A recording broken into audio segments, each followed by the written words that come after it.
Well, good day, my friends. It's your old pal Jordan the Lion. How are you all doing today? I hope you said great. I am doing great.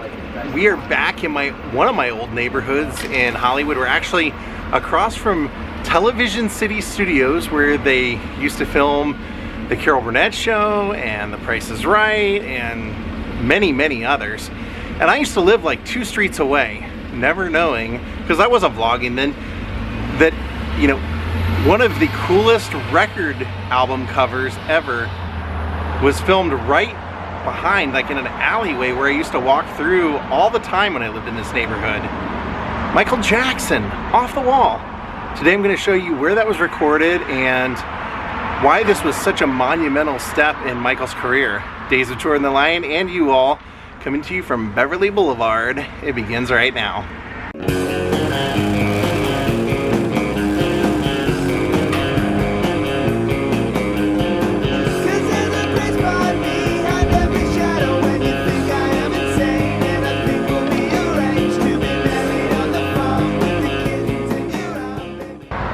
Alright, so I guess I could have started our story up at Griffith Park, up the observatory, but we've been there a million times, and our story basically is that Michael Jackson was working with photographer Steve Harvey. He was actually recording the Off the Wall album with Quincy Jones on this road, on Beverly, and he was making the cover.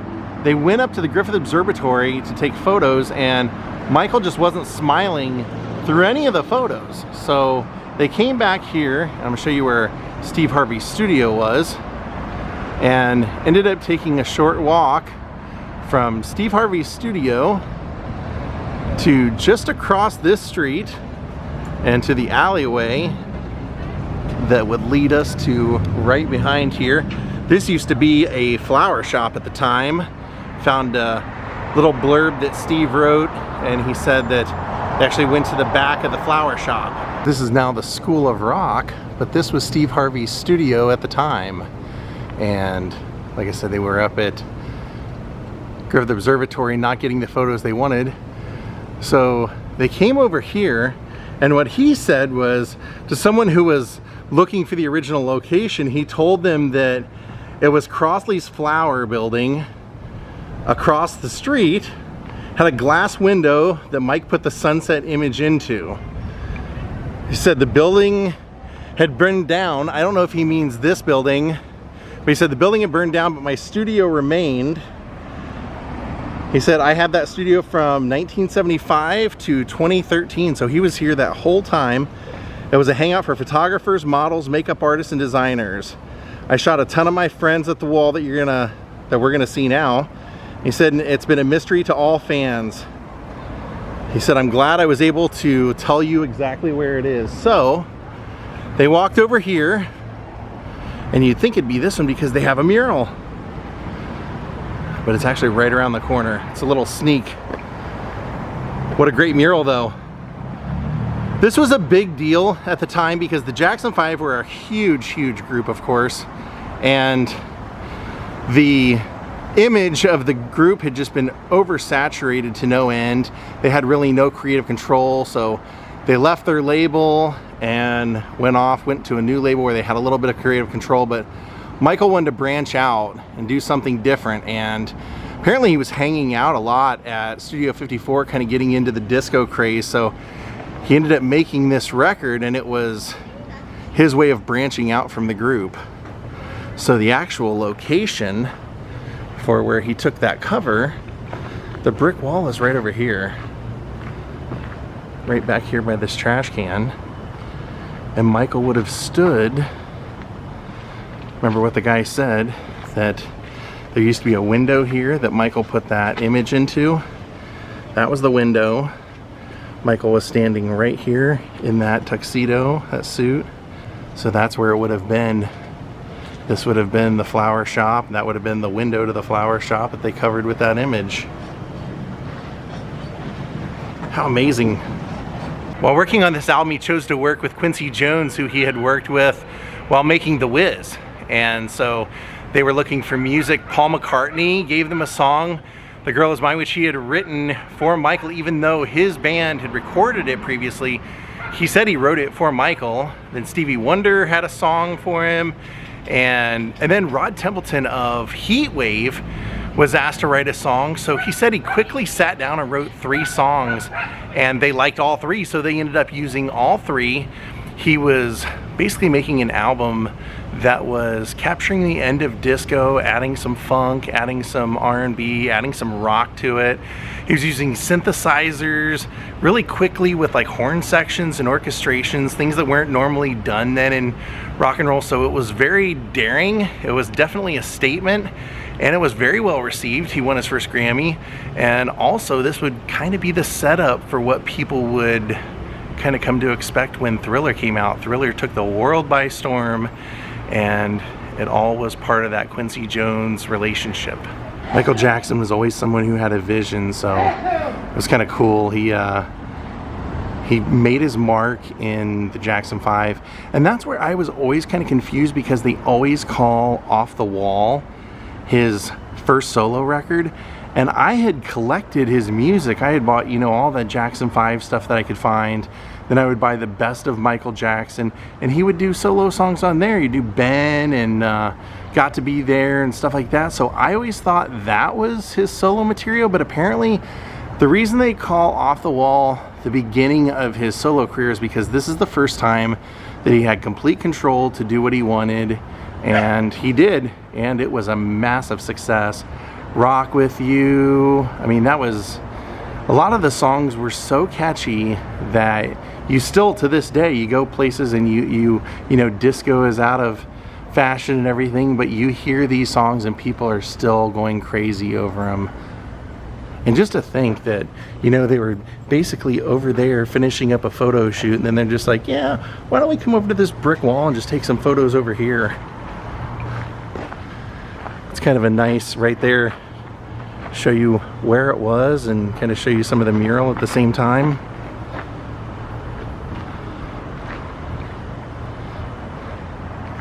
I'm just a little confused by Steve Harvey's comment about the building burned down, because he couldn't have been talking about this space, because this is clearly it, you know? That is clearly where Michael was standing. Heck, I need to stand there too. Look at all the lyrics. Gonna dance, gonna burn this disco out, groove all night, keep the boogie all right, get that sound, everybody just get on down. All the way through the mural. There's Television City right across the street, so we're gonna head west down Beverly Boulevard. I can't believe it was actually on my street. I lived on Ogden, and that was on Ogden as the road we were crossing. Wacky. Man, this street used to be so nice. I used to come down here every day to work, and it's like so many of the businesses are closed and boarded up. So this was Westlake Audio. This was one of the 3 studios that they used to record the album. They did the vocals at Alan Wentz, and they did the horns and all the horn production and everything here, but they also recorded some of Thriller here as well. So Michael was named as a co-producer along with Quincy Jones on this for the songs that he wrote. It's like Don't Stop Till You Get Enough. A lot of hits on this. She's Out of My Life was one that I had read that Quincy had acquired. It was actually going to be for Frank Sinatra, and that he ended up saving it for Michael. Kind of cool to see a studio so closely associated with rock and music history. I mean, because Michael Jackson was like pop, he was rock, he was soft rock, he was R&B, he was a little hip hop. On this album he had, even some people considered some of the arrangements kind of Broadway-ish. But that record, even though most people always associate him with Thriller and beyond, Off the Wall really did well for itself, because it sold 20 million copies worldwide. It's one of the best-selling albums of all time. In 1980, he was nominated for 2 Grammy Awards, and he won the Best R&B Vocal. I mean, what more can you hope for your first creative project, the first time you get some creative control? Interesting. And then of course Thriller. He came back here and they worked on Thriller together, Quincy and Michael. The parking was around the back, and I believe I read that Michael had just been learning how to drive, so possibly would have driven himself and it would have parked in the back. So let's go see where the back entrance is. Certainly wasn't going to be, unless he got dropped off by a limo out front, probably wasn't going to be entering that front door we saw.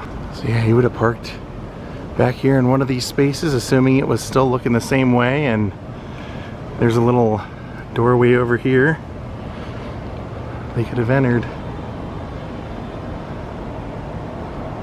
Great Michael Jackson, man. Awesome. Guns N' Roses and Michael Jackson were my two favorite music heroes when I was growing up. I listened to probably both of them more than anybody else, and that's what I associate Los Angeles with. So I love getting to see anything that pertains to either one of them. Well, my friends, I hope you enjoyed this little vlog today. Maybe sometime I'll go back up to Griffith Observatory and I'll show you where they were doing that photo shoot and everything. He basically wanted to get like a James Dean type of feel, so he was doing some photos up there and he just wasn't smiling and they just didn't come out. So luckily, where we went today is where they did the actual album cover shoot, and it was really cool to see that. I hope you guys enjoyed it. I want to thank Schnazzy for becoming my newest Patreon, and we will see you all next time from Los Angeles, California and Westlake Audio. Have a great night and good.